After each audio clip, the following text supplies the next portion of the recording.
When I started in this job at B'nai Akiva schools almost 6 years ago, I think at the time, if someone would have asked me, well, what's your job? I would have said, oh, well, I got an important job. I'm responsible for the educational program.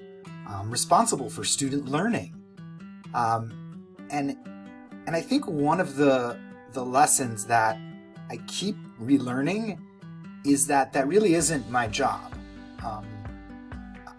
I'm responsible for student learning in the classes that I teach. But in all the other classes that go on in the school, I'm not the one responsible for student learning. Teachers are responsible for student learning. My job is that I'm responsible for the people who are responsible for student learning. And being responsible for people is a very different job than being responsible for the thing itself. So it becomes less about what I think the best way to do things is, or the best way to, let's say, create student learning is, and it becomes more about how I can help each teacher achieve the best outcome for student learning. And in order to do that, it almost has nothing to do with what I think the best outcome is. I mean, sometimes that can be helpful, but that's not the key. The key is actually understanding the individual and understanding their strengths and talents and weaknesses, and trying to embrace that and work with that. I think this is a lesson of leadership they really don't teach you. Students know that there are all these summer leadership programs where they select a group of students who are really great at being students, and they put them together with other students from schools who are really great at being students, and they speak to you like you're really great at being a student, and then they say, look, you're a leader.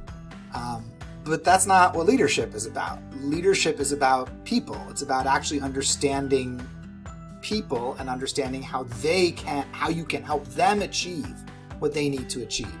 And we so often confuse that. We often draw our leaders from the people who are the best at the job that they're doing, and not the people who are the best at people doing the job. One of the great gifts the Torah gives us is the story of Moshe's leadership. And it's precisely because the Torah doesn't present Moshe as this super leader, this infallible, liberator of the Jewish people, who goes down in history as some legend of leadership. Moshe is presented in the Torah in a very raw and fallible form in his leadership. I mean, let's just consider three issues that seem to come up a few times. First of all, Moshe complains a lot about the job, right? He complains to God repeatedly about kind of not wanting the job. And then also Moshe really has trouble delegating, right? It takes Yisro coming and setting up a corporate system for judging the people. Moshe can't handle the fact that he's entertaining every single issue of the people himself. So he's a micromanager. And finally, the people complain about Moshe. I mean, there's all sorts of midrashim that get into details about how much the people complain about Moshe. Imagine if it was you were calling someone for a reference for a job, and you're like, oh, I got this, this Moshe, and he applied for the job, and what's your experience with his leadership? And the person's like, well, he complains a lot, and his employees complain about him, and he really has trouble delegating and micromanages a lot. That probably is not a person you'd hire. And yet, despite all that, God selects Moshe as leader.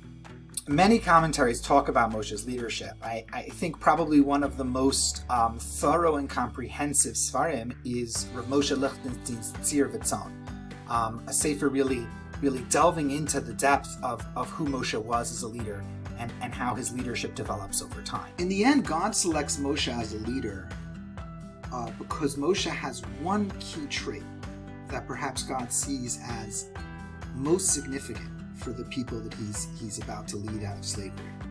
The Medrash relates the story of Moshe being a shepherd, and one of the sheep runs away from the flock, and Moshe goes after the sheep, and he sees the sheep stopped for a drink of water.